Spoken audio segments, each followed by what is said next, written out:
رہنمائی بڑی ہی اہم ہے، وہ ہے کہ انسان کی زندگی کے اندر کچھ ایسے حالات ہیں جن حالات میں انسان پر غسل فرض ہوتا ہے، جو اس نے لازمی طور پر کرنا ہوتا ہے۔ تو وہ حالات گرمی سردی ہر موسم میں انسان کے ساتھ لاحق ہو سکتے ہیں۔ تو سردی کے اندر اگر انسان پر غسل فرض ہو جائے تو کچھ لوگ ہیں جو غسل سے بھاگتے ہیں، ٹھنڈے پانی سے بھاگتے ہیں، ڈرتے ہیں، اور بلا وجہ غسل کو لیٹ کرتے ہیں، یا کئی ایسے بھی دیکھے گئے غسل کرتے نہیں۔ تو غسل کو بلا وجہ تاخیر سے کرنا، لیٹ کرنا، یہ جائز ہی نہیں ہے۔ بلا وجہ بغیر کسی عذر کے بندہ غسل کو لیٹ کرے، یہ جائز نہیں ہے۔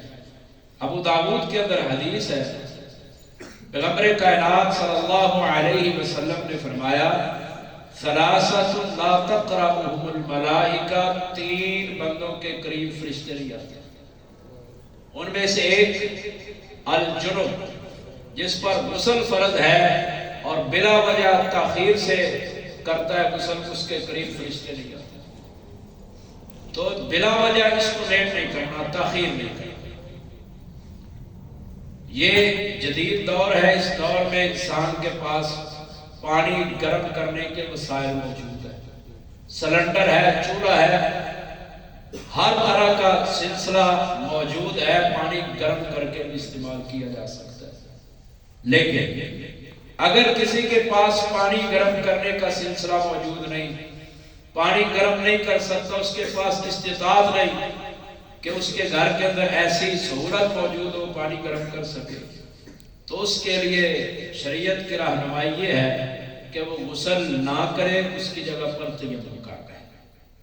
جس طرح تیمم وضو کی جگہ پر کفایت کر جاتا ہے، ایسے ہی تیمم غسل کی جگہ پر بھی کفایت کر جاتا ہے۔ غزوہ ذات السلاسل میں نبی صلی اللہ علیہ وسلم نے حضرت عمر بن عاص رضی اللہ تعالیٰ عنہ کو غزوے کا امیر بنایا تھا۔ غزوے کے دوران ایک رات پڑاؤ ڈالا ہوا ہے، سیدنا عمر بن عاص رضی اللہ تعالیٰ عنہ پر غسل لازم ہو گیا، صبح کھڑے ہوئے، اٹھے، بیدار ہوئے، غسل لازم تھا۔ تو حضرت عمر بن عاص رضی اللہ تعالیٰ عنہ نے غسل نہیں کیا، تیمم کر لیا، کیونکہ ابو داؤد کے الفاظ ہے کہ احتلمت فی لیلۃ باردہ، ٹھنڈی رات تھی، سردیوں والی رات تھی، اور میں نے تیمم کر کے نماز پڑھا۔ جب حضرت عمر بن عاص نے نماز پڑھائی رضی اللہ تعالیٰ عنہ، نبی صلی اللہ علیہ وسلم کے پاس صحابہ واپس پہنچے، انہوں نے کہا اللہ کے رسول انہوں نے تیمم کر کے نماز پڑھائی ہے، غسل نہیں کیا تھا۔ تو آپ علیہ السلام نے فرمایا ہاں بھائی عمر کیوں ایسے کیا؟ تو انہوں نے کہا اللہ قرآن میں فرماتے ہیں وَلَا تَقْتُلُوا أَنفُسَكُمْ إِنَّ اللَّهَ كَانَ بِكُمْ رَحِيمًا، اللہ رحم کرنے والا ہے، اپنے آپ کو ہلاکت میں نہ ڈالو، اپنے آپ کو قتل نہ کرو۔ تو مجھے ڈر تھا کہ اگر میں غسل کرتا مجھے بیماری لاحق ہو سکتی تھی، میں بیمار ہو سکتا تھا، تو اس لیے میں نے تیمم کر لیا۔ ضاحک رسول اللہ کے رسول مسکرا دیے، ہنس پڑے۔ تو آپ علیہ السلام جس کام پر مسکرائیں، اس پر خاموشی اختیار کریں، وہ نبی کی سنت ہوتا ہے، نبی صلی اللہ علیہ وسلم کی طرف سے وہ اجازت ہوتی ہے۔ تو آپ علیہ السلام نے عمر بن عاص پر کوئی انکار نہیں کیا۔ تو یہ حدیث اس بات کی دلیل ہے کہ ایک بندہ ہے وہ غسل نہیں کر سکتا ٹھنڈے پانی کے ساتھ، اس کے پاس گرم کرنے کی سہولت نہیں ہے، اگر وہ پانی ٹھنڈا استعمال کرے اس کو بیماری لاحق ہونے کا خدشہ ہے، یا بیمار ہے تو بیماری کے بڑھنے کا خدشہ ہے۔ تو طبیب سے مشورہ کیا جا سکتا ہے پانی کے استعمال میں، تو اس اعتبار سے انسان غسل اور تیمم کرے۔ یہ نہیں اپنے آپ کو ہلاکت میں ڈالنا ہے۔ غزوے میں صحابہ کرام گئے ہوئے تھے، ایک صحابی کو غزوے کے دوران پتھر لگا، ان کا سر زخمی ہو گیا، اور قدرت اتفاق سے وہ سوئے، غسل واجب ہو گیا۔ اٹھے صحابہ کرام سے پوچھا ہاں میں کیا کریں؟ تو انہوں نے کہا میں تیمم کی اجازت نہیں، غسل کرتا۔ انہوں نے غسل کیا، سر زخمی تھا، غسل کیا، وہ شہید ہو گئے۔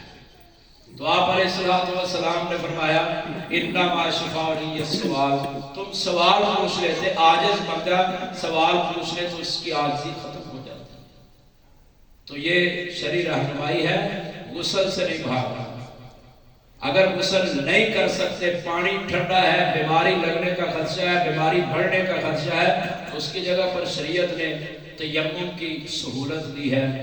اور تیمم کا کیا طریقہ ہے، اس کا کیا جو ہے وہ شریعت نے رہنمائی فرمائی ہے، وہ انشاءاللہ تعالی کل بیان کریں گے۔ اللہ تعالی ہمیں عمل کی توفیق عطا فرمائے۔